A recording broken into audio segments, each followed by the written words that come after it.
Goedenavond, we gaan zo dadelijk van start gaan. Ik ga de laatste nog even laten binnenkomen. En dan kunnen we eraan beginnen. Ik zal even meegeven dat dit een bijscholing is voor de verlenging van de coachlicentie A en B. Hiervoor zal ik straks ook terug een registratieformulier in de chat plaatsen.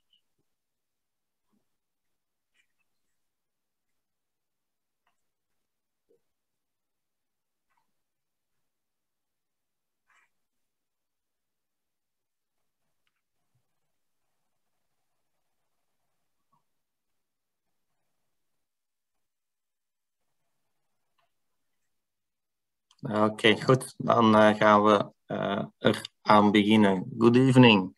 Short introduction.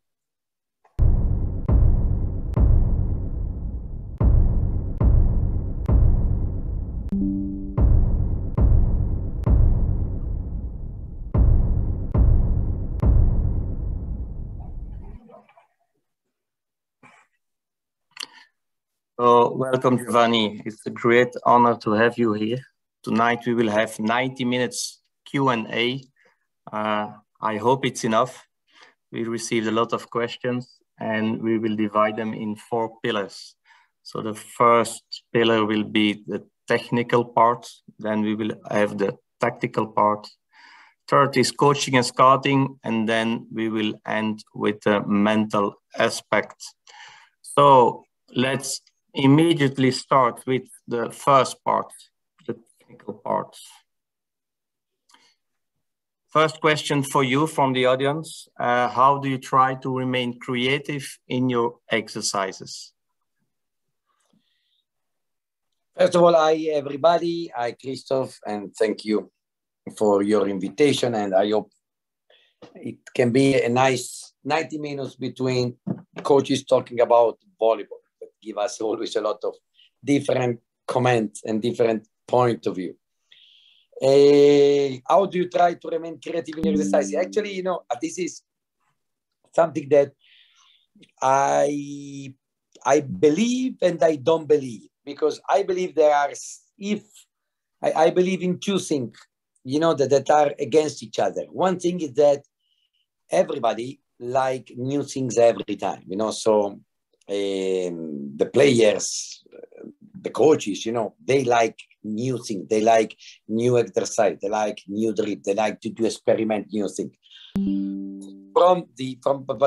That is true, and is obviously true. But the other side is also true, that if something is working very well, if something giving you a result, you know, why you change, you know, why change every time? So what I'm trying to do, you know, is to keep the structure of my exercise, you know, that I know that are working and I know that are bringing result. I try to keep the structure pretty fixed. And then I love to make small changes. I love to make small variation inside one structure that I know that is working. And then, honestly, you know, more I go in specific, less I am creative. So more I work on technique, more I realize that I'm still using exercise that my father was using with me and that I saw maybe 20 years ago, and I saw that I bring a result. But of course, more I go in the tactical part, more I become creative. Of course, more I like to change score, point, goal, and etc.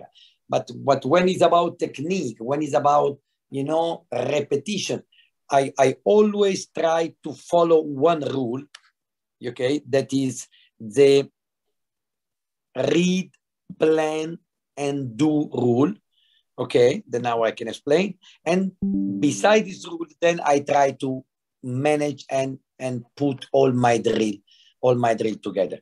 What does it mean, read, plan, and do?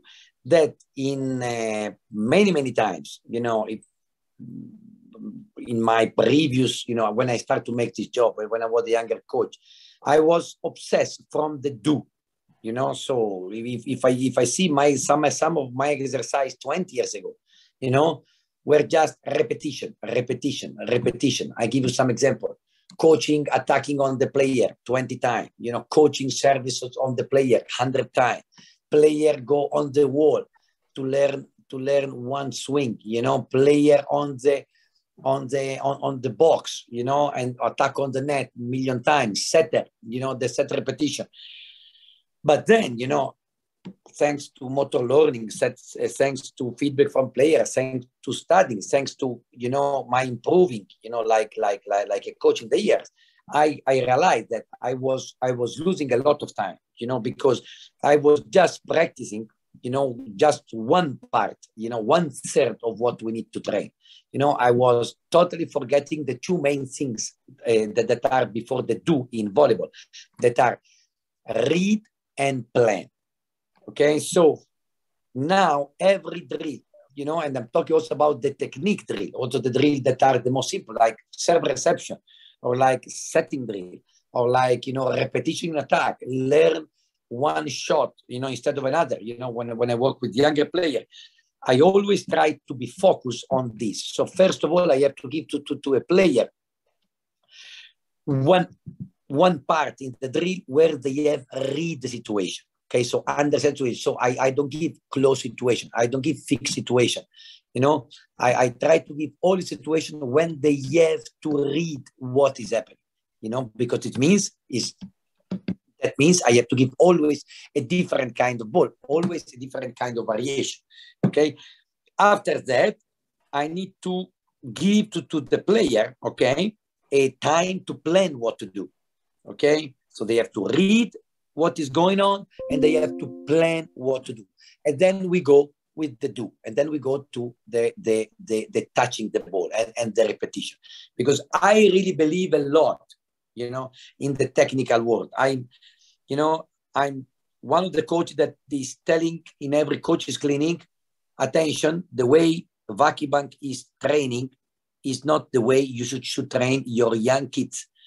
Okay, because the Vacubank player already they have millions of repetition before arrive to be in Vacubank. So we don't have to train the young player, you know, only 6-on-6. We don't have to create for the young player the same situation like the senior player. We need to give also to them a lot of repetition.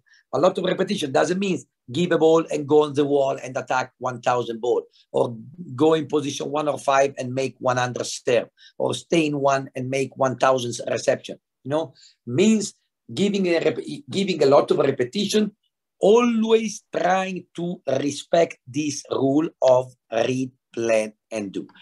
And I try to remain creative, just putting the most variation that I can, you know. For example, you know, how we train, we play against a team that is very strong on jump rotation, you know, and we work with attack machine. You know, that attack machine, for example, is already something very fixed, because there is not too much to read, because in that case, I want to do a lot of repetition. Okay. So in that case, what I do, I don't keep attack machine in 1 and my player in 5 and bam, bam, bam, bam, bam, bam, million ball. Okay. I just try to give to my receiver had to do 1 reception in 1 reception in 6, 1 reception in 5, and in the middle, and maybe I put one float serve, and in the middle, maybe I put one other distraction, you know, but continuously changing, because the changing, you know, make your mind and your brain immediately evaluate a different situation, so you don't stuck in what you are doing. You know, you are receiving from 5.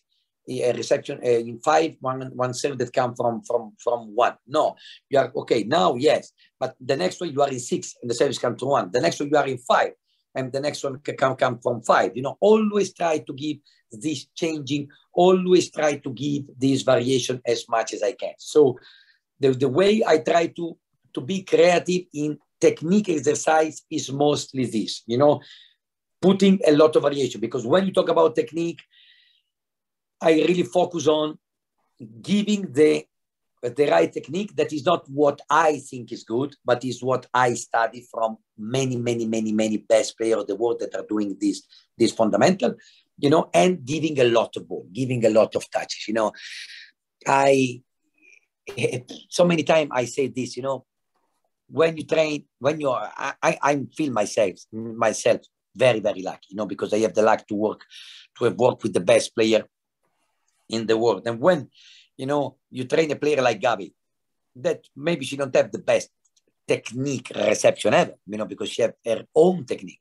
She makes something that I believe is exactly what every receiver should do, but also she makes also some motion that are not really the best one, you know.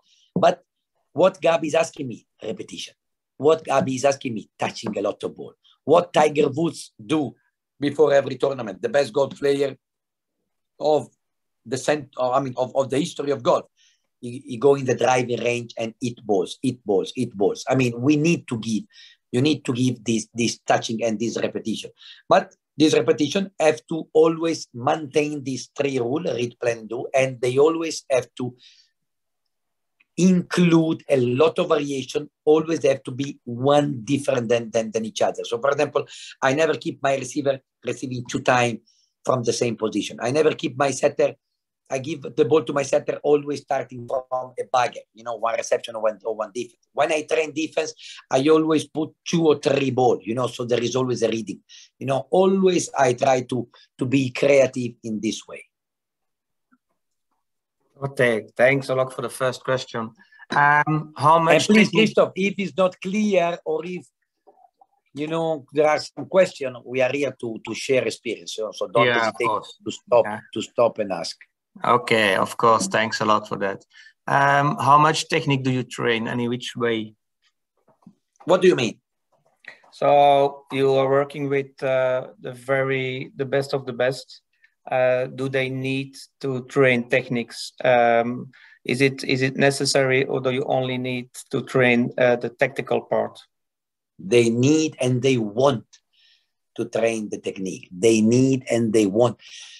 Because there is, you know, is really like a feeling, you know, it's really like a feeling. It's really like, you know, I'm a bad guitar player, but when I have the luck that I can play guitar 10 minutes every day, I feel much better, you know. But when I take the guitar once a month, you know, at the beginning I'm stuck and I'm struggling with my finger, and it like this in volleyball, like this in everything, you know. They need to be confident, you know. And the 6 and 6, of course, is what we want to train the most, because, you know, is exactly the game. But if I want to do a certain shot in the 6 and 6, and in the 6 and 6 I have 2-3 opportunity to do this shot in one training, you know, probably these 2-3 repetitions are not enough.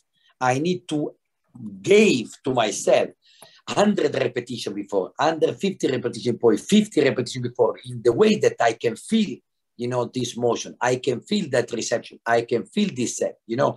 So I really like to alternate a lot of technique part and 6 and 6, technique part and 6 and 6. In which way? First of all, the morning training. My morning training, I know that, you know, when I talk in this coach's clinic, always I make this, you know, this speak before. I am so sorry that my reality is not, you know, the reality of the most of the coaches that are here listening, you know, because in my normal week, I train with the ball 3 hours in the morning, you know, 3-4 hours in the morning every week. And I train, I don't know, around 15 hours, you know, in the afternoon, you know. So I know that my reality is different, but I know my reality. So I just explain, I just tell you what I am doing. And so, for example, in the morning training, I always work with 3 groups. You know, the first group is setter and libero, you know, and of course they do technique. For me, technique means, you know, of course, work on the technical aspect of one fundamental and make a lot of repetition. And I combine setter and libero because, you know, the setter have to set a ball that comes from reception or a ball that comes from defense. So it's a good combination, you know. And then giving always the ball that comes from the libero is never the same ball. You know, it's always, you know, a different kind of ball. So the setter have to always read where comes the reception, plan what to set because of the reception, and do. The second group is position 4. And normally I train with them the reception individually, in couple. There I train a lot of technique. I train the reception with set. I train the reception right side. I train the reception left side. I train the reception when the ball is short. I train the jump rotation, the jump float, the service from far, combining everything, to make them touching the most ball they can, that so when it's time of 6 and 6, they are confident on what they're doing. And the last group is generally middle blocker and diagonal.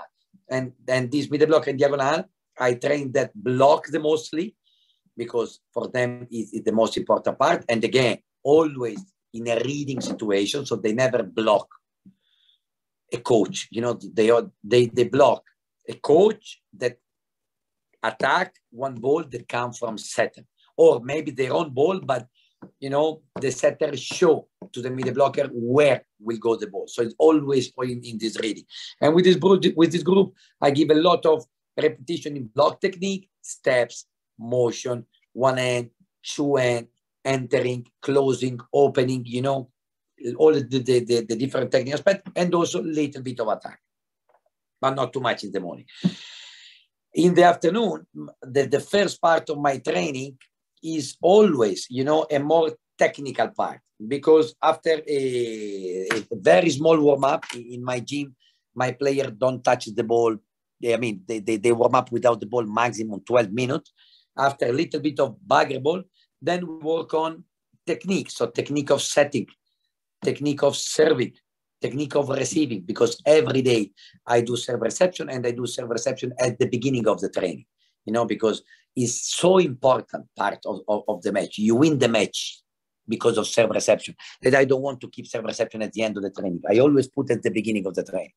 And after this part of serve reception, then I work on technique of attack. And technique of attack doesn't mean repetition. Actually, basically, barely I do free attack. If you talk with men coaches, probably they do free attack every day. And me, I don't do much, because for me is too far from the real volleyball. So I always try to train the technique of attack in not in 6 and 6 yet in this part of the training, but in rotation drill. In rotation drill, where at the beginning everybody attack from all the position. Okay, so again, I believe in this way, to put in the middle blocker, and in the diagonal, in the position 4, to give them more skills, because they have to adapt what they are used to do in a different position. So I think it's very useful for their improvement, for their technique. And I give to them a lot of technical, okay, now from this position, we attack only, I say 1 o'clock, because the way I teach attack is keeping having a ball like a watch. So 12 o'clock means I attack straight. 1 o'clock, I attack, if I'm position 4 and I attack 1 o'clock, I attack linear. And if I am position 4 and I attack 11 o'clock, I attack diagonal. So, for example, I give some order. From this position, we attack 1 o'clock. From this position, we attack 11 o'clock. From this position, we tip in position 3. So I really push them to do a lot of different technique, a lot of repetition, but they are rotating, they are continuously rotating from 6, from 4, from 2, and also they're changing position. And so I'm training the technique of attack, but without 6 and 6, without score, because they have to make mistake. They have to try new things, that they have to become familiar with the shots that they are not so good. Then from this rotation drill, I go in more fixed drill, where again I give some particular technique goals. So middle blocker have to attack only short 5, middle blocker have to attack only 1. So but there I'm the position are more specific, but I still keeping the work without score. I still keeping the work far from a classical 6 and 6. And this is the way, I pretty much, I train the technique. And of course, then finish the story of my training after this hour, okay, kind of hour 15 of work. So, after warm up, serve reception, set, serve reception. Sometimes I do something about block, but mostly I do in the morning. And then I go with this you know, rotation drill where I put a lot of technique, you know, fixed drill where everybody their position, and then I do in the 6 and 6 where then I stop the repetition and I put the score, and then we play to win.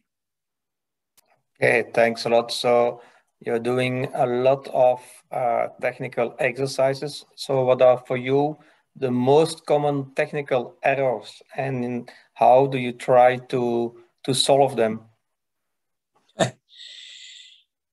Yeah, that we can make one coach's clinic about this question, because we should go from position to position, you know, and this oof, and you know, and then it's never ending, you know. So I can tell you the one by one. I mean, I tell you one error for every position that for me is important. For example, setting. I push my setter a lot to be always facing position 4.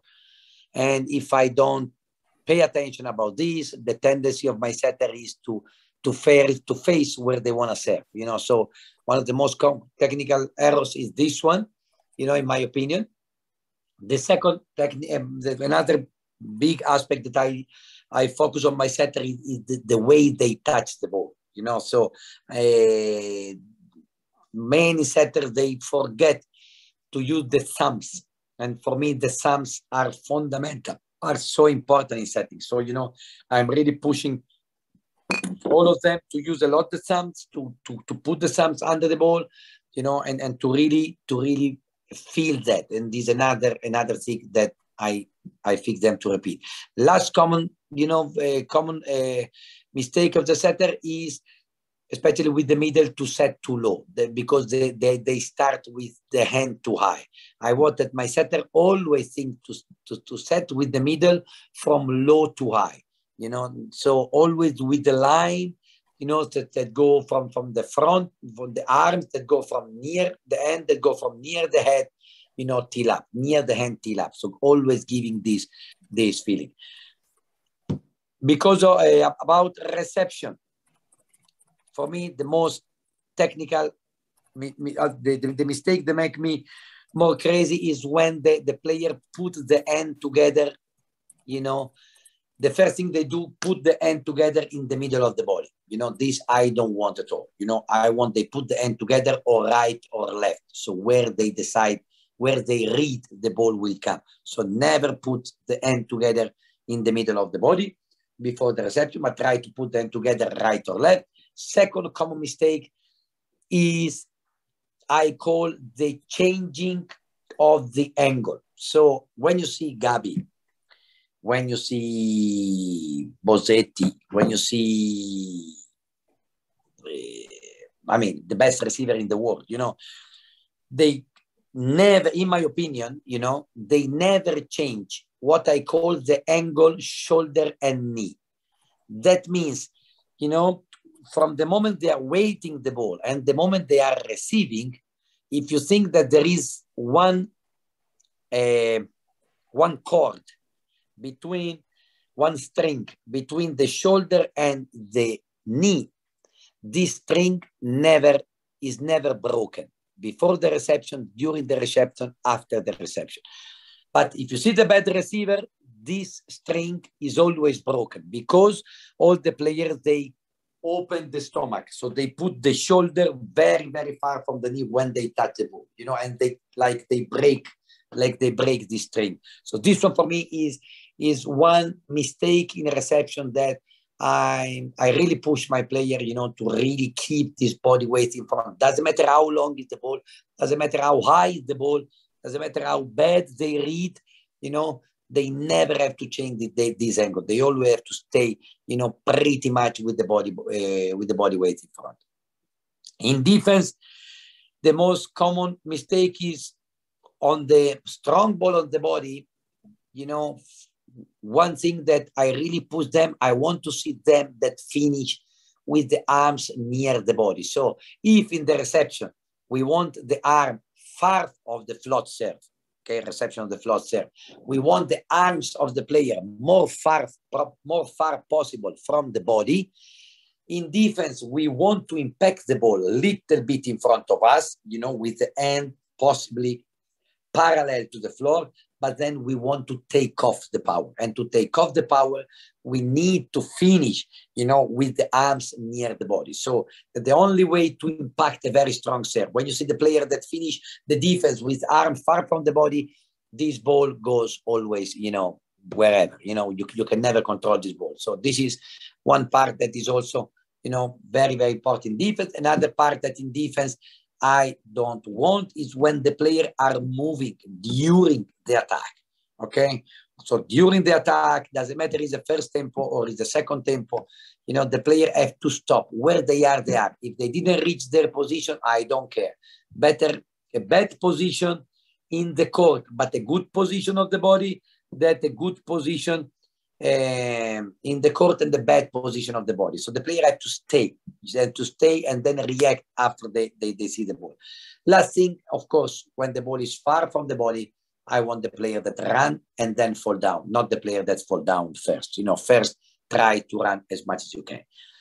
In attack, again, there are mistakes that are, that they are repeating the player according on the position. For example, just to tell you, what come in my mind, for example, from position 2 and from position 1, basically, because I asked to my diagonal, Belak to come from inside, okay? So to take the approach from the line or a little inside the line, I really told her that she was not allowed to use any 11 o'clock shot. So is it clear when I say 11 o'clock, Christoph? Yeah, it's okay. It's okay. Okay, 11 o'clock, so extra rotation. Okay, or like in Brazilian, they have a very nice way to explain this also. Attack, thumbs down. Okay, this also, I like this also, this way they use in Brazil. Thumbs up, 1 o'clock, thumbs down, 11 o'clock. So for example, to this diagonal, I said, you are not allowed to attack any balls from position 2 or 1 with thumbs down. So it's 11 o'clock because we'll go always out. You are allowed to use 11 o'clock, thumbs down only if you want to play block out. If not, you are not allowed. From position 4, one common mistake is about approach. So especially the receiver, they are afraid to take this approach inside the court. They want to make a lateral step and then come inside the court. So the receiver, I just push them to go inside, to go inside, to go inside. Then one technical error, the technical and tactical, I can say, is to choose, but I think maybe it's more tactical, to choose the wrong shot, so for position 4 to attack 11 o'clock, one ball that is long, or to attack 1 o'clock, a ball that is short, so to understand that when they want the short diagonal, the position 4, they have to impact the ball very in front of them, in front of their right shoulder, and when they want to attack to use 1 o'clock, they have to weight the ball a little bit on their left shoulder, or at least straight to their body, to the choice of the shot. For me, the blocker, I want my middle blocker that approach always the same. I know that many men coaches, they're telling me that I'm wrong, and probably I am wrong, because I know that in the men, they're changing completely the approach and the middle blocker, and they're very successful in that. But in the women, I cannot find so easy power, and I cannot find so easy a successful shot with different kind of approach, okay? Or I never had this kind of technical player. So I want that my player always approach the middle blocker, the middle attack, okay, that is far from center or near the center, always with the feet in the same position. So the feet that are in the moment of the jump, the feet that are watching always position 5 of the opponent court. And from this position, attack. So I always push my player to, open their approach and entering towards the center. Open their approach and entering towards the center. So, I mean, again, this question can have million answer, I just try to tell you, the thing that came in my mind right now. If you want, you can add something that I want to talk about this. Okay, so great answers. So we have time enough for the people, for the audience. We have time until midnight, or maybe you have to go to sleep. But let's move on to the next question. The last technical question is about the role of the libero. How do you make the technical training interesting for them, but also fun? Competition. I love competition because our life is to compete, and my player love to compete, and then I tell you, in my gym, basically we start to compete from the bagger ball, and I keep the score of win the most, and then it is already very, very, very important for the libero, because the libero they want to be the best from the bagger ball. And then I make serve reception always competition, so all there is serve reception with, serving team together with the receiving team against the other team, or there is like server against the libero, or there are, just goal, I give to the libero the goal, and if they don't finish the goal, they stay there, so basically the libero, they never receive without a final goal, that is, or is to compete with somebody against somebody else, or is to compete against themselves, against the score. So I always give to them this kind of training, and I think it's very important for them, and it's very important for everybody. Actually, that's why, again, even my normal serve reception drill that I do every day, I have two, competition drills. So I want that every serve reception drill have also there inside some competition. And I think for the libero is very important. Even when I train their set, I put the two libero in competition. The first, the one that make 5 basket go. The first that make 3 basket go. Or the first that make five defense. Always try to compete them. Sometimes it's not fun, because interesting. I believe interesting. Sometimes it's not fun, because when there is a libero that win much more often than the other, of course, the one that lose the most. For the one that lose the most is not fun. That's why sometimes it's not always competition by themselves, but at the end, when you put the goal, is always like this. Or sometimes I also put the liberos together. Okay, sometimes I give the goal individual goal, and sometimes I give the goal together. So the mistake of one bring 0, the other 2, but the plus of 1, give 1 point more to the other. So also, I think this is very, very important for the libero, but for anybody else, and I can tell you, because it's incredible, I can tell you today, because I tell you today because it happened today, but basically in any of my training is like this. I don't give award, I don't give. Sometimes I offer a bottle of champagne, or sometimes I offer 10 euro, sometimes I offer, I don't know, one something to eat, but sometimes, most of the time, I don't give any reward. Just at the end of the training, we make, let's say, 4 or 8 or 12 mini set, with different kind of score, depending on the training. Every time are different, but are always, small competition that are 4 or 5 minutes, and after I rotate 4 or 5 minutes after I rotate. And I keep a chart, in my whiteboard. Every time finish this mini set, the 6-7 player that won, they put the star near their name. You have to see, and I'm talking about one of the best team in the world, made from many of the best players in the world. If I mistake to put 1 star, they become crazy. They kill me. They kill me, so I have to pay very attention. And again, not that 1 star is 1,000 euro, it's just 1 star, but I think it's very nice, because at the end, you know, at this level of player, at this level of great, you know, champion, that they want to win always what they do. They want to win also the daily team, you know, star chart. They want to be every day the one with the most stars, you know. And I like that. I love that, you know, because it also, it teaches us to the coaches that, hey, you know, sometimes we think very complicated, but here we have only people that want to win everything they do, you know. So and the Sunday we want to win. So what we have to do for win the Sunday, create more winners during the week and give them possibility to compete during the week. You know, I cannot understand this long training without score, or this long drill without score. This is not volleyball. This is not what we want. Of course, I do sometimes 6 and 6 without score, you know, but generally I do just, or if I really want to put some new things.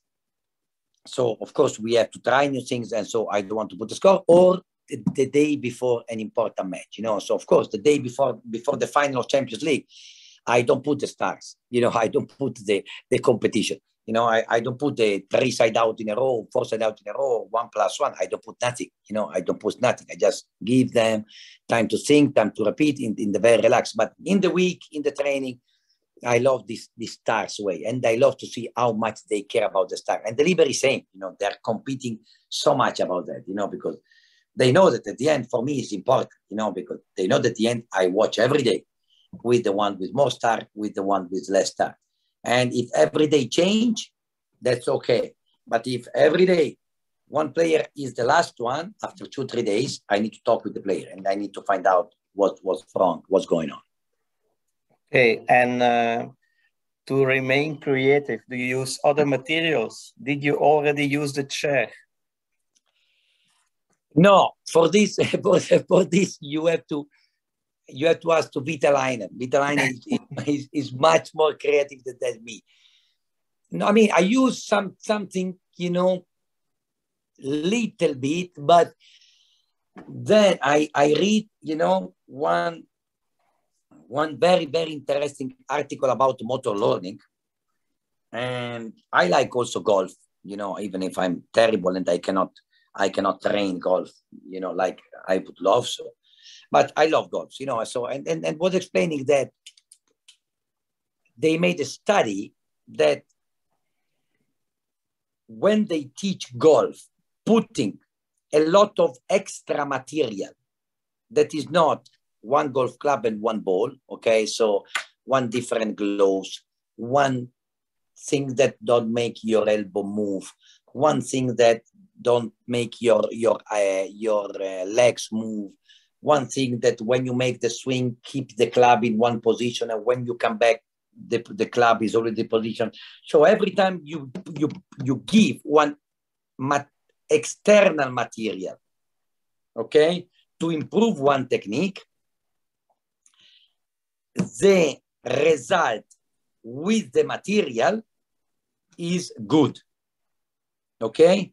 But the feedback in the court is very bad, okay? So, and this made me really think a lot, you know, because these people, you know, because you know, we are volleyball coaches, you know, we are learning from our mistake.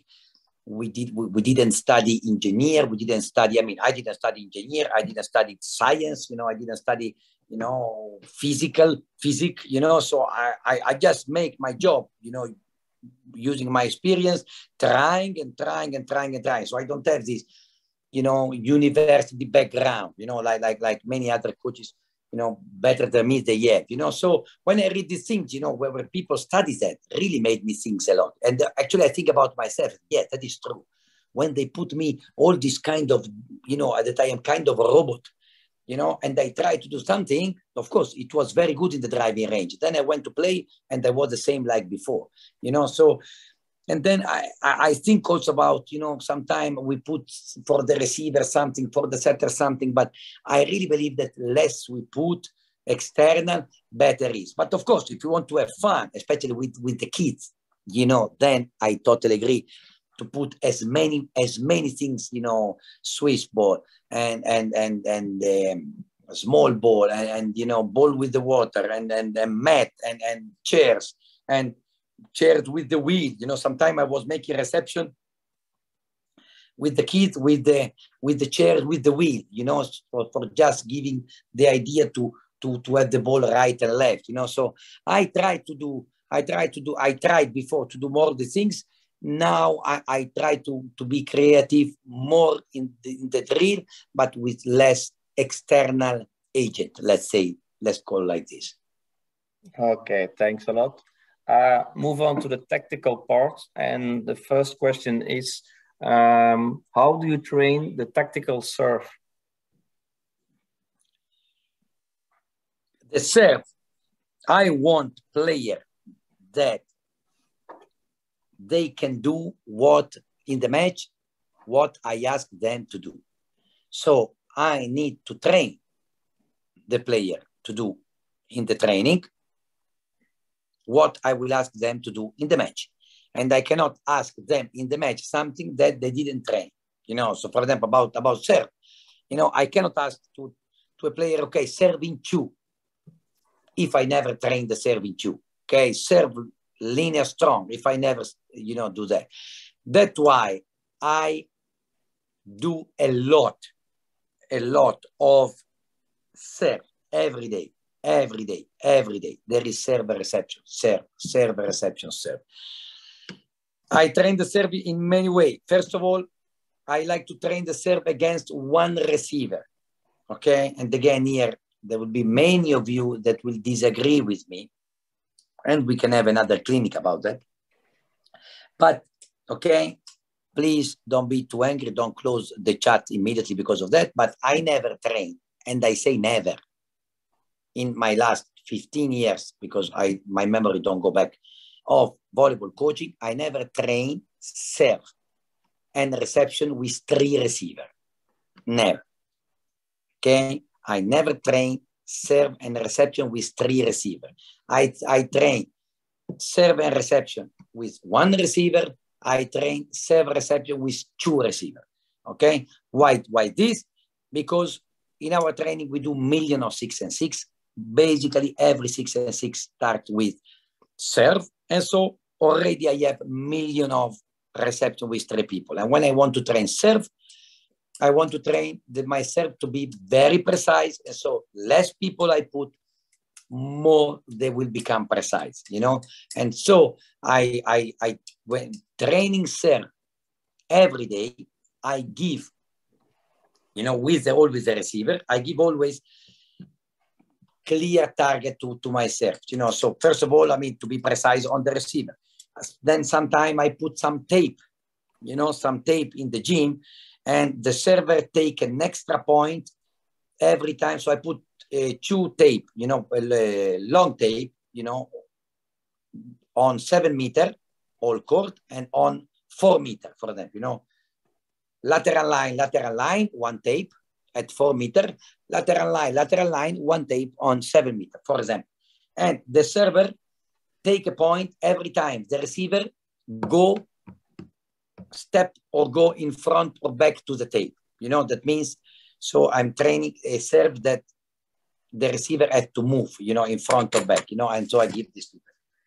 And sometimes I put a coach, you know, and the receiver, and every time the coach take the ball, the server lose 1 point. Or sometimes I put libero and receiver, and if the libero receive, the server lose 1 point. Sometimes I do totally opponent, you know. Sometimes, you know, because we know that we play against some opponent that they like to serve with 1, or they like to stress my libero. Then all these 6 and 6, for example, 1 day will be the libero day. So everybody have to serve on the libero. If they don't serve on the libero, if they make point, is a wash. It's not a point, you know. So to make a break point, the opponent team have to receive, you know, from the libero, you know, a lot of this kind of stuff. But most important, and again, I am lucky because I can have a lot of this instrument. More important, I basically never train my serve without a serve speed radar. So we have this pocket radar that you can easily find online in America for 110, 120. I don't remember because I bought last time 3-4 years ago. Under $20. That gives the speed of the serve. So because for me it's so important. That the serve that we produce in the match is always over a certain speed. So when we serve strong and on the person, we want to be over 65, for example. Then there are players that are near 70, but always I like the feedback of the speed radar.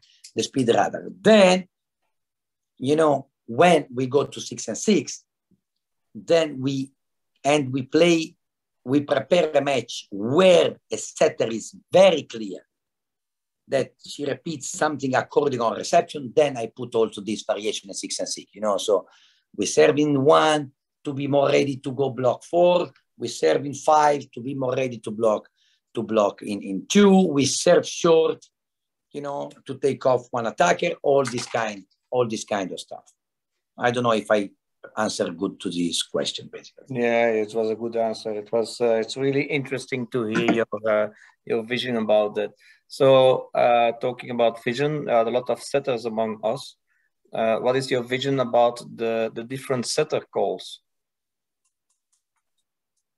Like from the setter point of view or from the... Yeah, from the setter point of view. Okay. So first of all, I can share with you this Zoom that we did in pandemic.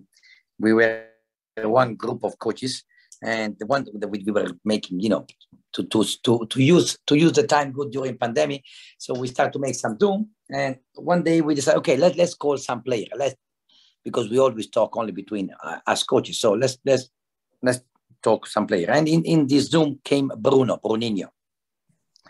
And somebody asked to Bruno, so how much is the study of the match important for him in the match? How much during the match he rely on what he prepared with his coach. And his answer was amazing, and I like a lot. He said, I always start the match following my coach suggestion, because I trust him. He studied more than me. He knows how the other team are blocking and defense, so he prepared for me, a perfect plan. But after 20, I just give the ball to the player that I trust more in this moment, and it's changing every time, so I need to see who is the one that I trust more in the moment. These two is fun because I think was pretty close to this question. So one thing that for me is important, and this is basically the first question that I do to my young setter. Okay. So, and is always a tricky question, and they sometimes they mistake, of course, because I said, so the question that I do to my setter is this: the best ball of this middle blocker is the middle front, okay, the short ball in front. The best ball of my position 4 is the quick in 4. The best ball of my diagonal is the quick back, and the best ball of my position 6 is the pipe. Okay. So what do you call? And their answer, you told me, so I call quick 4, middle in front, quick 2, and pipe. And then I said, wrong answer, because I don't want a setter that don't have a plan, because this is a not plan. That means you are prepared. You can give the ball to anybody without any plan, because you call everybody in their best ball. But I want you have a plan. That means, okay, now I want to play with my diagonal. Very good. What is the best ball of my diagonal? Quick 2. Perfect. What I should call? My middle blocker. to help my diagonal. Then we study the opponent middle blocker, and then we choose what to call with our middle blocker. So the setter calls, you know, I want setters that have clear a plan. And then, of course, they have to have always an emergency set if the plan is wrong.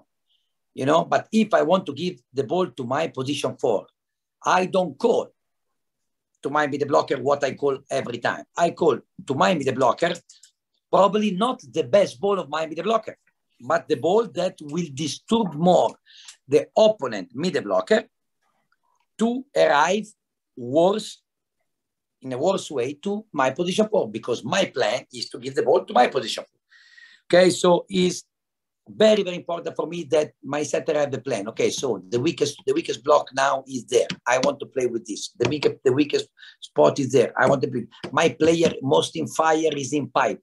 I will create the best thing to the pipe. You know, so setter code, there are millions of setters code. You know, we can discuss about that, but the point has to be the plan.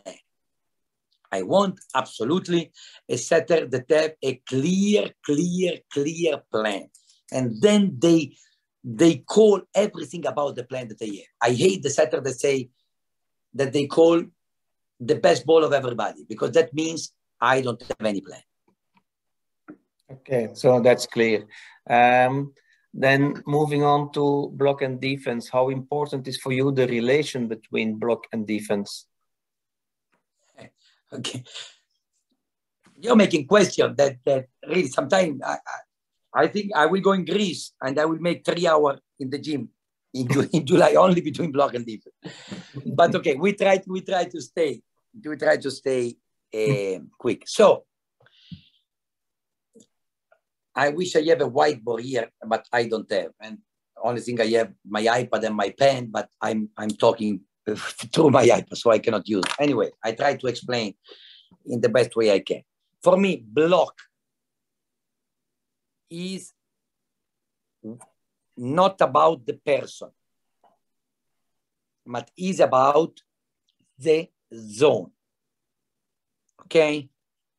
Let me know, Christoph, after my explanation, if I was clear. So, okay.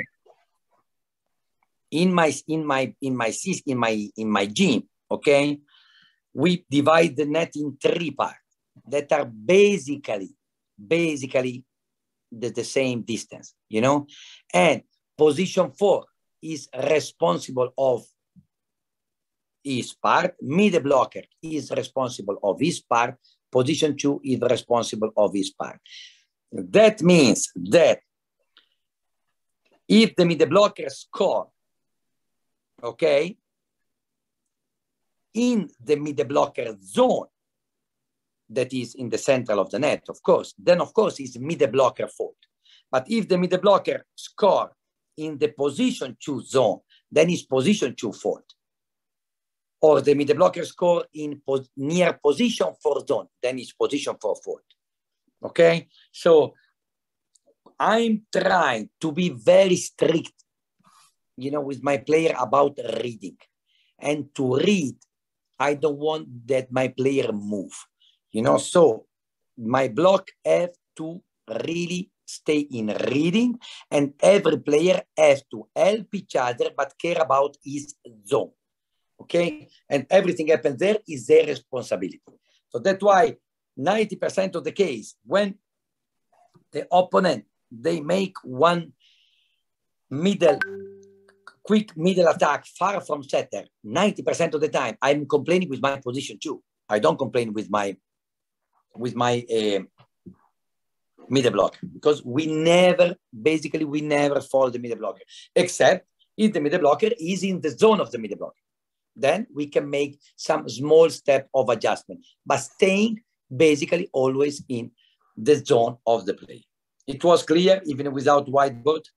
Yeah, and if not, we will organize another webinar, block defense. Okay, good job. Okay.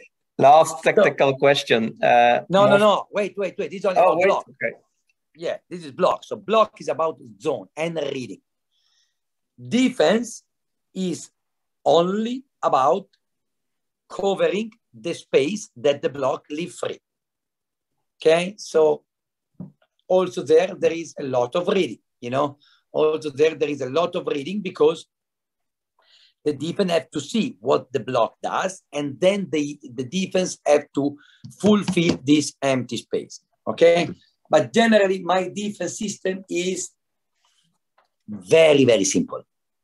Very, very simple. That means that the third person on the net, so the one that is not busy on the block, basically never go in defense. Always stay close to the net, helping for tip and helping for touching ball.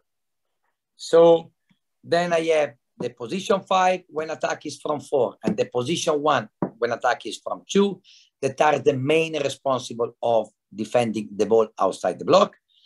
And then I have my position 6, that is basically always in 6-1, always in 6-1, except quick ball 4, that my position 6 go to cover the space between me, the blocker, and position 2, and go 6-5, okay?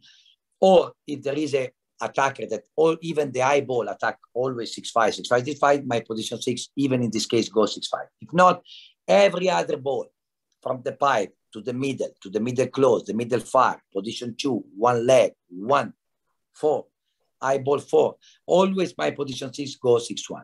And my position 1 and my position 5 from the attack from the linear, they are in reading around 4-5 meters. So basically, block is reading and cover one zone. Defense is reading and cover the space left free from the block. And the relation between block and defense is, you know, the key of every training, the key of volleyball, the key of an organized team. You know, I want that when a ball falls down in my court, first of all, we should have touch. We should have touch.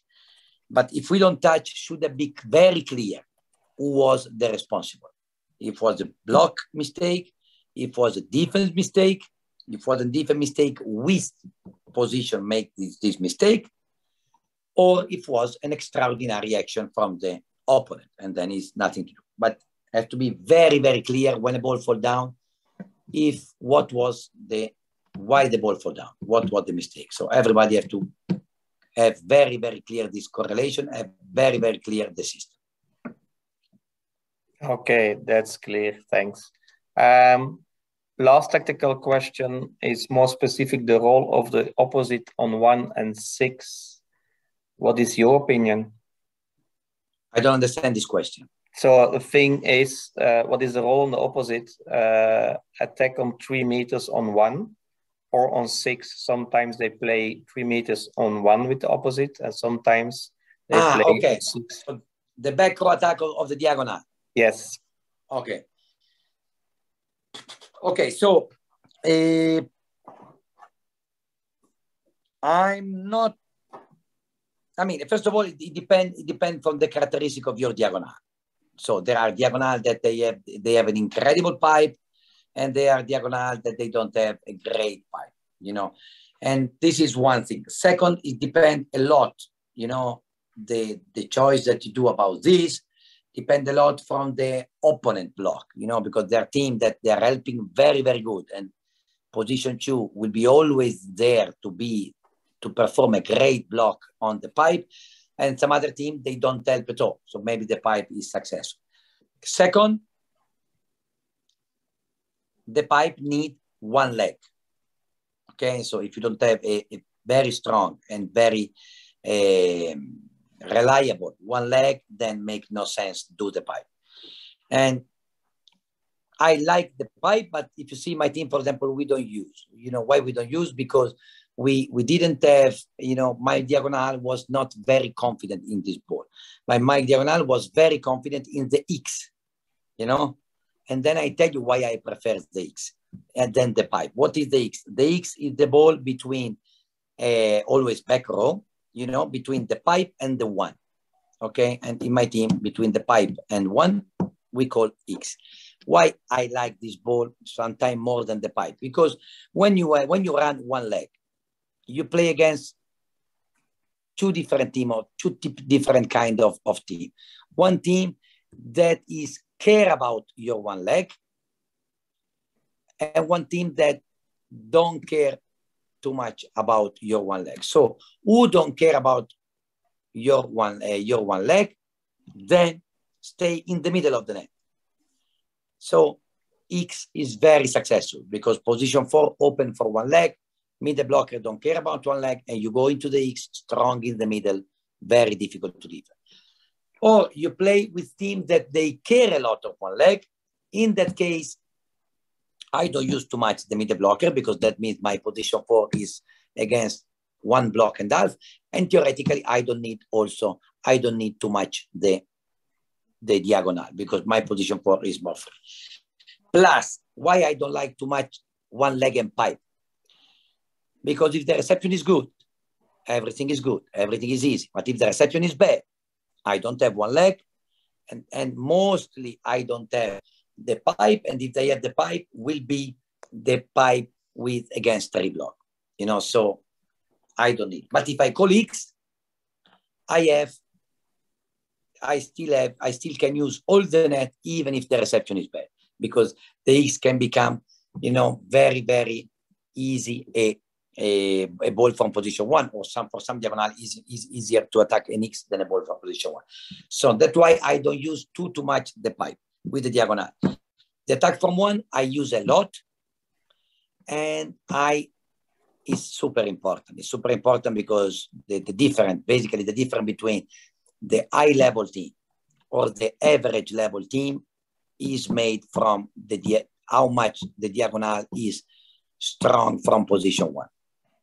Because I don't know exactly the study in the men volleyball, but in the women volleyball, there is so much difference between percentage every diagonal from 2 and from 1. So when you have a diagonal that can be good from 1, this make your team very, very strong.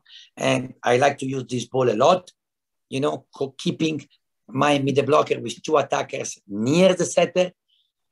And when your middle blocker is near the setter, the opponent position 4 have to take care about the middle blocker. And then position 1 will have always 1.5 meters free or 1 meter free. One thing that has to be always very important for attack from 1, from X, from pipe, is that the set has to be inside 3 meters. The set have to fall down. If the diagonal don't touch the ball, the set have to fall down around 2 meters.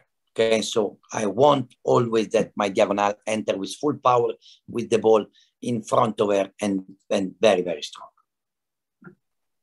Okay, thank you. Then moving on, coaching, scouting. We like to see you on court. So the first question is about coaching. What are for you the important aspects of coaching? Coaching, you mean during the match? Yeah, during the match.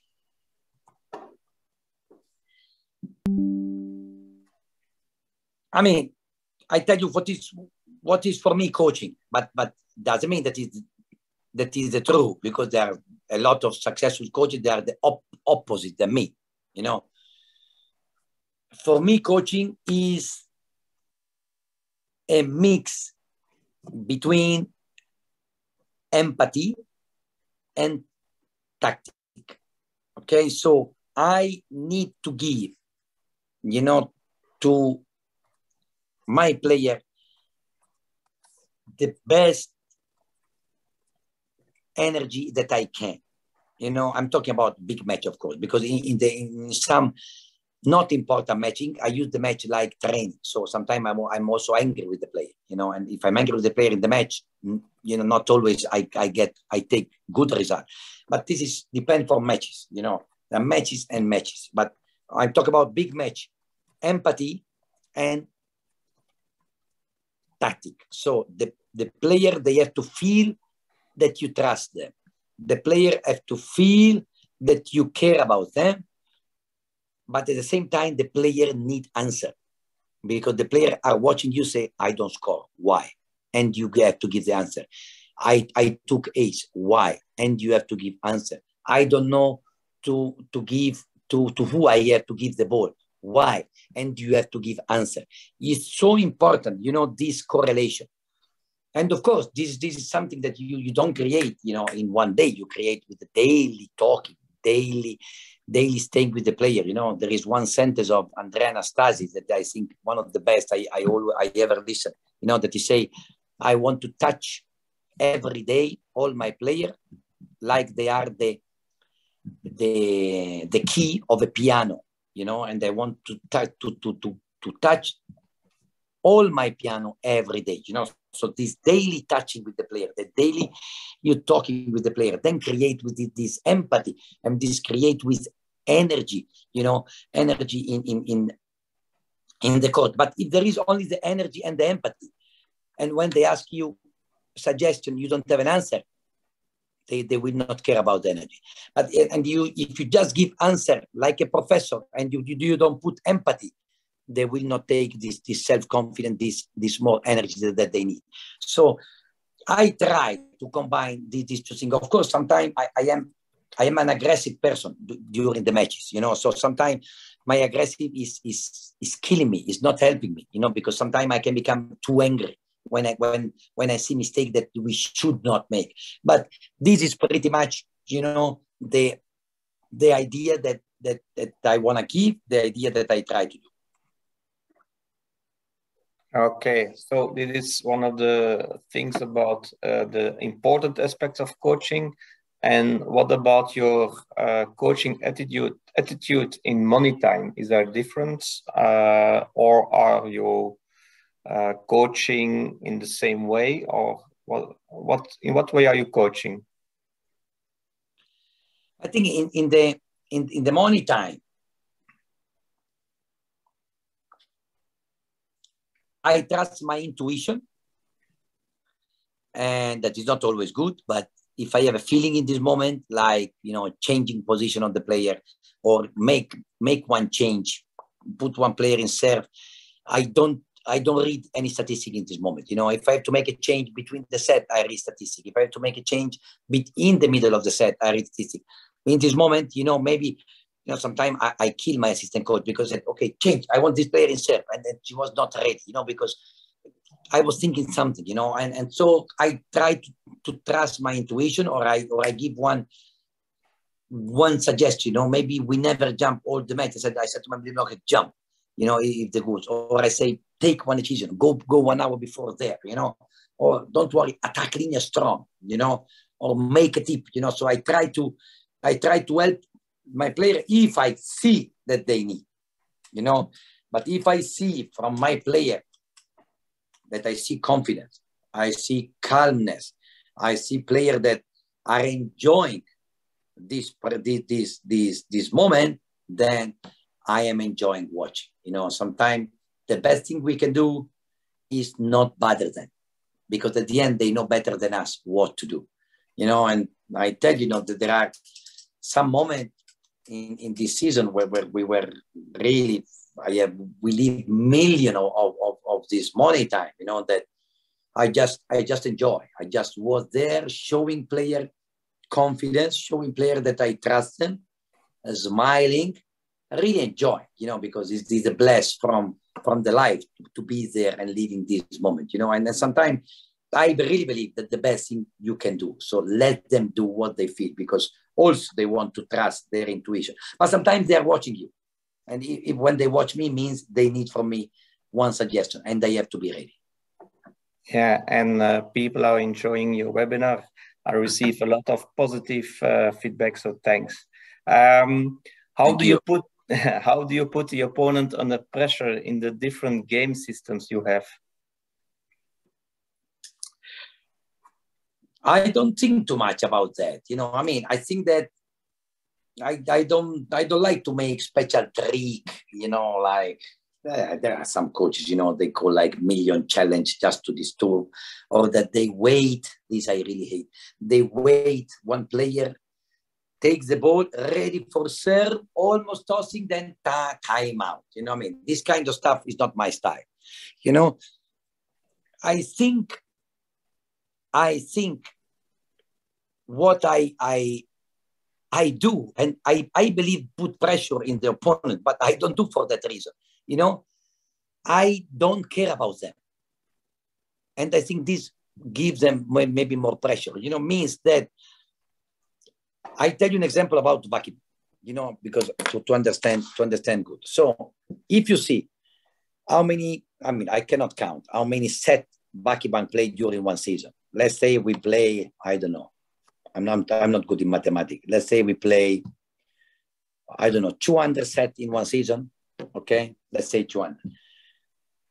195 set, I start with my setter in one.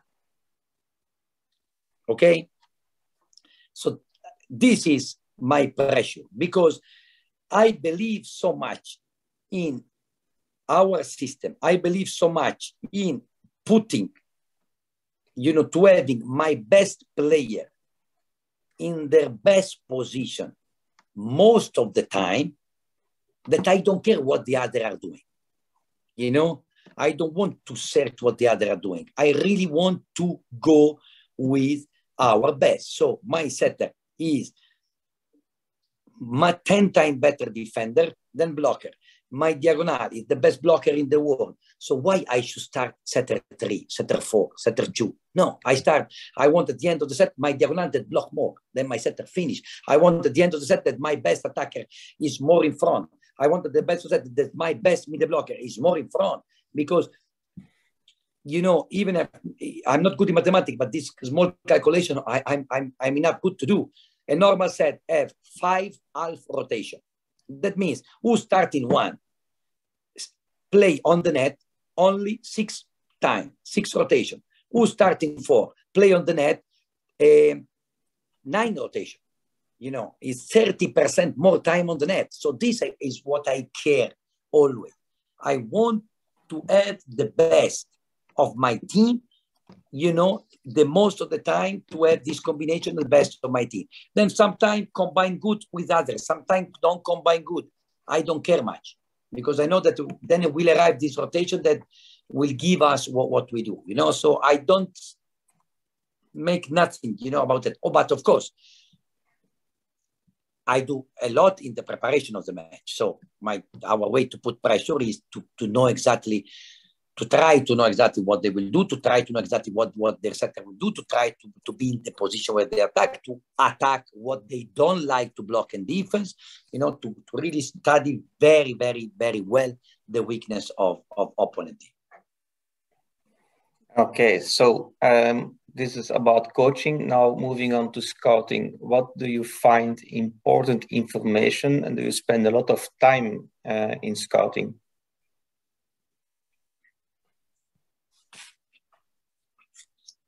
The statistic have to tell to me and the team where we have to work the next week. Okay? I don't believe I never won or lost a match because of statistic that I'm reading during the match. Okay? But the statistic that I have after the match, it what tell me, okay, Giovanni, this week we have to work on that, and that. And the statistic that I take about every training is, okay, Giovanni, today was like this, so tomorrow we have to work on that.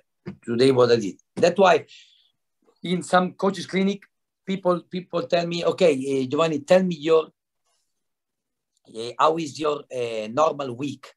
How do you plan your training? How you make your micro cycle, maxi cycle, you know, this kind of stuff. I said, I have no idea. What are you talking about? You know, I make my program with my athletic trainer about the load of the training. This, yes, of course, I have to have a plan about the load of the training. So I know that this day the load will be a lot. This day I have to to change, then I put, this I plan. But what I do during the training, I decide day by day according on what I see. And I have the daily theme, maybe the weekly theme, but it's not the weekly theme actually. And I have the beginning of the week that is come according on the statistic. So the statistic telling me what my team need to work. The statistic is exactly like a checkup. You go check up, that is a match. After the checkup, you have all information. Blood pressure, heart rate, blah, blah, blah. So this is, and then you go, and then you take the medicine or you make the rehabilitation that you have to do. Then, very, very, very important is what I receive, probably this is the second question, what I receive in preparation of the next match. So this is for me, I spend a lot of time. I try to have as many information that I can, so I can give to my player the less information that I can. So because more I receive, more I understand what is fundamental. And then, so my player, I give empty paper with only rotation and the 3 main setter call for every rotation. And I will tell to them, attention, here we keep our system. Attention, here we make one small variation on our system. That's it. Okay. But for me, it's very important, heat maps, knowing the attack direction, knowing the choice of the setter. This is very, very important. So I spend a lot of time in that. I have great guys that are helping me with amazing, paper to prepare the match. And this is for me very important, because I want to give my team the feeling like a student before an exam. So, before a match, the player has to feel like a good student before an exam. The good student before an exam want to go to the exam ready. And you are ready when you study. And the same is the scouting, the gameplay. So you have to go to the match ready. And I have to give to the player something that is clear to remember, not too much, and something that they can follow during the match. Okay, thanks. So you have a lot of data and you have a game. I have a lot. I have really a lot. I have really a lot, and I really make a, very, very big, how to say, resume, summarize. I make it very, very small for my player. Let's say I have a Swiss ball, of information, and I give to my player one tennis ball. Okay. So how do you keep then the balance for your setter between her creativity and sticking to the game plan? I give to my setter the game plan, okay? And then she's always free to do what they want, what she wants. Then I believe that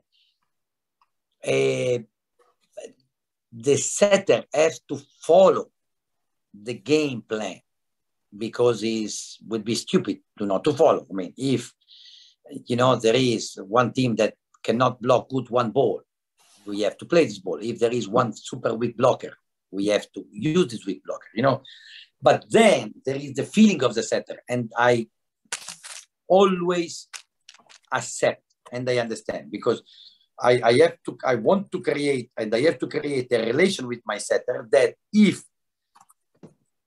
she don't follow the game plan, has to be because or she don't feel sure about one ball, and so I cannot kill her. I don't want she play a ball that she's not sure to play because of the game plan, or because she don't trust her attacker, and I have to feel her feeling about that, because she's the setter and she had the temperature of the team, their attacker in their hand. So this is, something that for me very important, but I need to create this connection with my setter. So she knows that she is totally free to go out of the game plan because of these two reasons. Then the game plan is made for the, mostly, for the fixed situation, okay, good reception, side out, blah, blah, blah. Then there are a lot of,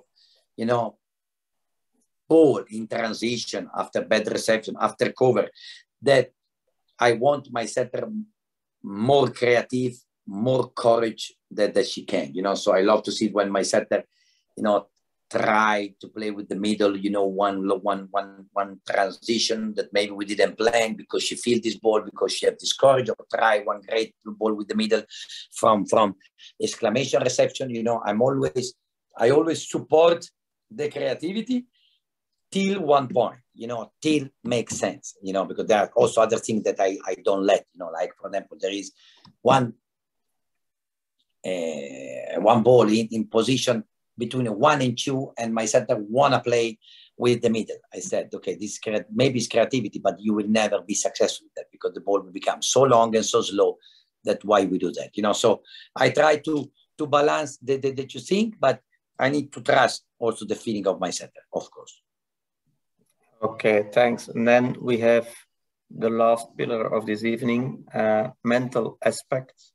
The psychology of elite athletes, how to deal with the different star players. Because you have a team full of stars. So the most interesting part of this question, that is very easy to deal with the star player. It's very difficult to deal with the player that believe to be star. You know, so when you have a star player, and I have the luck to have many, I mean, it's like, it's not even a job, you know, because it's always, you always receive the same question from the star player. Yes, I will try. I will do. Thanks. Finish. You don't have any other kind of answer, you know. I tend to get, Gabi, come more right. You are too much left. Okay. Gabi, you are too early. Wait. Okay. Finish. Do. You know, attack short diagonal. Okay. Finish. But then there are the player that believe to be a star. Then they start with excuses or explanation. And I hate excuses, and I hate even more explanation. You know, when you say, hey, attention, this ball, you chose wrong. You made the wrong choice. Okay, better you go with other shot. Yes, but, you know, I saw that thing. Then the setter was not giving the ball as I want. That I have million explanation. These are the player complicated. One. Second, maybe the meaning of the question was that everybody want the ball, everybody want to attack a lot. We have only one ball, you know. So this is very important. I mean, everybody want to be star, everybody want to be protagonist, but again, the job is our job, you know. So because if I give to the player the same role to motivate them, okay, hey, you have to be the star of this team. You have to be the one that make us win. And then I go to another player. Hey, you have to be the one that have to make us win. Hey, you have to be the one to make the difference. Then, of course, I will have a lot of problems, you know, but I need to create an orchestra. And in orchestra, there is the solist, and there is one small guy that play the triangle at the end of the orchestra. And all of them have to be motivated. And all of them, they have to understand what is their role. So they come in the gym every day motivated. They come in the match every day motivated. They come, you know, in the training every day, knowing that they are an important part of the organization, and that the final success depends on their passion in respect the role that the coach gives to them. I think this is the key part, you know. And another things, you know, that I teach, you know, from one old coach, that he was telling me, the first thing I do with the high level player is to immediately correct them when they make a mistake. And I was a young coach. I said, okay, but they can be offended. They can be angry because, you know, they are stuck. Go to Ronaldo, go to Ibrahimovic and tell they are making mistake. And he told me something very important. Yes, but I have to explain. I have to tell them that I respect them so much. I believe they are so good. I really trust they are the best player in the world, that I don't let them drop their level, you know? So this was a little tricky, but I love this thing, you know? So when you have a great player, then you go to there and say, hey, come on, this is not a mistake that you can do. Maybe some other can do. You cannot do. I cannot let you do this because this is not your level. So please raise the bar because you are underperforming. You are Jew, you are Gabi, you are, I don't mean, who else? You know, don't let, you know, your level drop because of focus, because of attention. I will push you hard because you have to become even better. But again, the real star are the easiest one. Okay, thank you. But sometimes the results aren't as expected and your players are tired. How do you get your team in a positive mindset? So after a loss or just in training, there is a down? After a loss. So you have some games and you did lose them maybe 2 or 3 times in a row. And how do you get your team in a positive mindset then? I think that, I mean, and it's something I speak with the team continuously. And you know, this, if you watch VakiBank this year, I think that a lot of, you know, sport psychologists should have studied the season of VakiBank of this year. This year, VakiBank lost many matches. We lost many matches, but we won every cup, you know, but we lost more matches than in other season where we won less cup. What does it mean? It means that losing is very important. Of course, not the final. If you lose the final, there is nothing to do. But if you lose before the final, you know, if you lose in a regular season, if you lose in a playoff, you know, if you lose at the beginning of a competition, this is so important. You know, I love losing. I love losing because losing put me and the team, you know, in a totally different mindset, you know, put me and the team in a really warrior mindset, you know, working mindset, you know, because it's really said, hey, we lost because we were too arrogant, because we didn't work enough good, because we didn't study the opponent good, because we were not, you know, in the right, you know, position in the court, because we are not so good enough in that, because we are not prepared for that. And this is, you know, that's why I love losing, because losing gives me so many points to bring to the team. You know, sometimes it's difficult to go to a team that is winning. Okay, we won. Okay, we won. Okay, we won. Okay, so what we can improve? Of course, my job is to find that, but this is more difficult. It's much more easy to, after a loss, okay, very good, we lost. We lost because we are not good here. We are not good here. We are not good here. So from now, instead of 2 hours, we train 3 hours. From now, instead of 3 morning, we make 5 more and stop. And the player, boom, they become warrior. They become soldier, because they want to win, because they don't want to have a coach so tired, so angry. They don't want to be in this warrior status every time. They want to immediately, you know, change the thing. So after a loss, I find million of good feedback. When the player are tired, is more complicated. When the player are tired physically, mentally, I think that there is nothing else than give them rest. Happened to me sometime to go in the gym.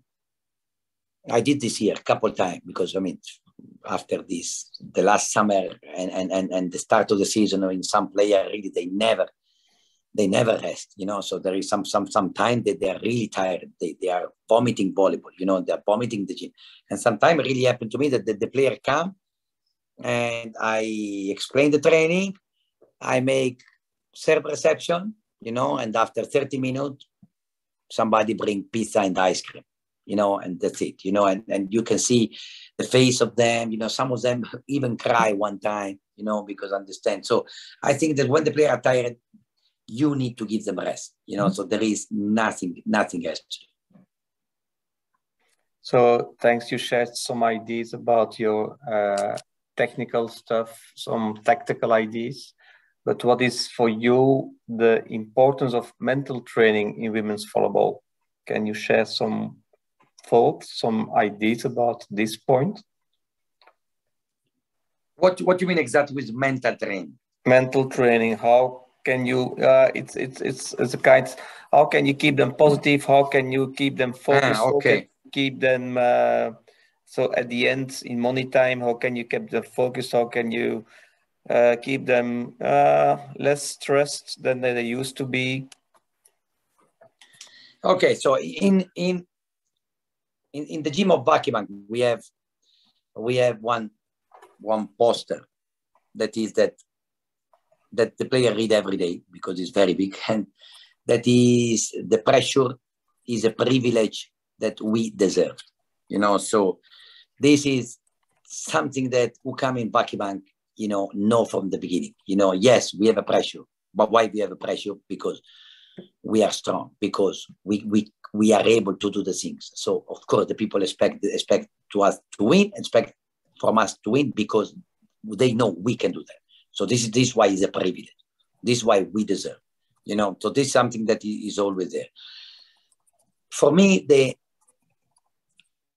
it's so important to give continuously input to the team about something that is not related on volleyball, you know. So I'm talking about sentence, reading book, video, image, poster, you know. I always give, for example, I tell you, we always give program to our player, you know. So we give the program every 2-3 weeks.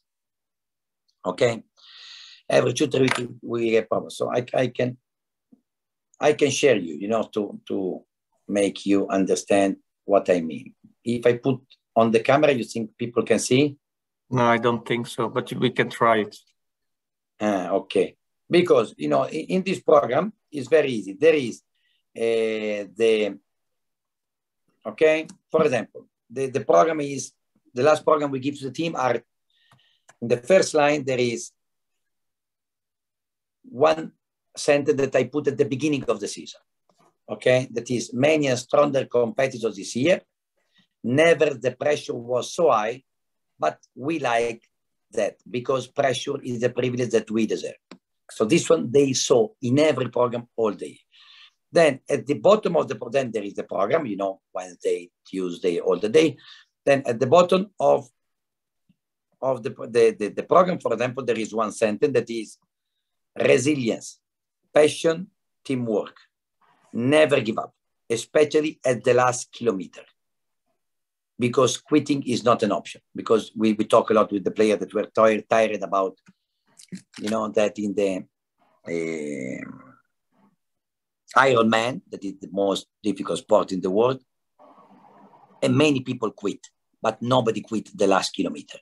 When there is the last kilometer, everybody go, and maybe they fall down one centimeter after the line. No, you know, so we talk about that.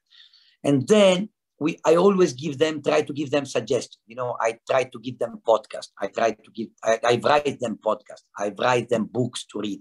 I write them something nice to do in Istanbul. I really try to stimulate, you know, to give different aspects about creating a winning mentality, creating, you know, a better person, because if I have better person, I will have better player. If I have better player, I will have a better team, you know. So always try to give this kind of things and different. I like to create video, you know, where they see their down moment, where they see their face when they win. I want they understand the face that they want to show to the teammates during the training. I want they touch each other.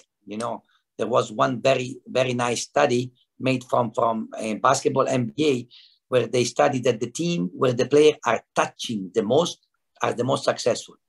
You know, so I want they touch, I want they feel, you know. So I like to talk a lot about this kind of stuff. I like to read, I like to study, I like to give them every time something new, you know, because I believe it's very important. I believe this create always, you know, a different kind of belief. You know, I really believe that this maybe will not make us play better volleyball, but can give us 1, 2, 3 points, maybe more than the other team every set, because we create that. And most important, I need to create a team, you know, and this, you know, and I need to create a person that they understand that the team is anything. Without the team, there is nothing to do. And this is come from training.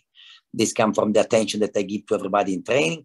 And this, I believe, come also from the way we train, that basically we never train starting 6 and second 6. So everybody feel very important every day in our gym. Okay, so thanks a lot. And then the final question for this evening, how do you deal with the non-starting 7 players? So you have the starting 6 and the libero, so the starting 7. And how do you deal with the other players? Okay, so first of all, I just mentioned, I can explain again quick. In my training, there is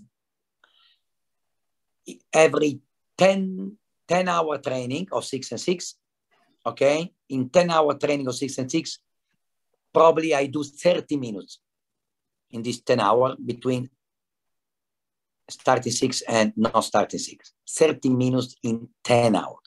Again, I don't know if it is correct or not, but this is how I see the thing, because I really don't believe in that. I believe in mixings. I believe in having my best player to play against the best player. So I wanted my diagonal attack against my best blocker. So there's, you know, and all this kind of stuff, you know. And plus, I want that the player feel all motivated.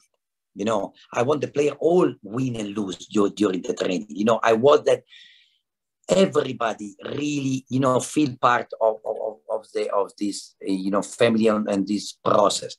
And that's all this. So this is the first part. So I mix them always during the week. But of course, in one season, there will be always 7 players that play more and 7 players that play less. That's why I talk more with the 7 players that play less. I try to give them more time. I try to care about them so much. You know, I try to teach them new things. I try to spend really more time with them.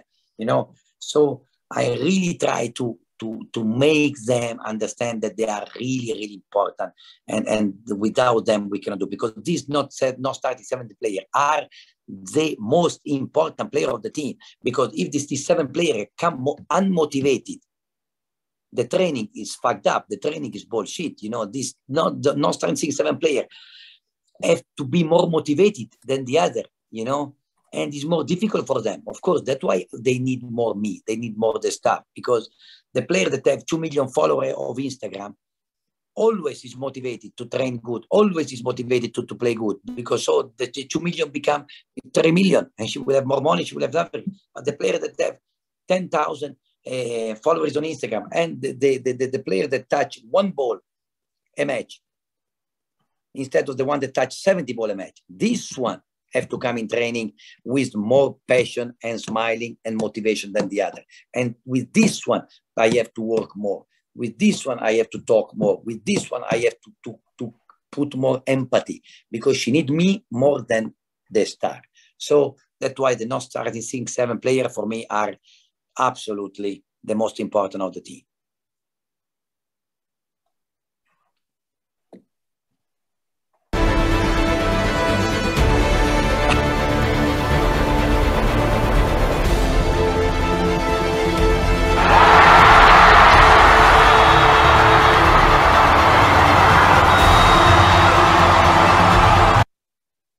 Okay, Giovanni, thanks a lot. It was really, really, really interesting. I received a lot of positive feedback.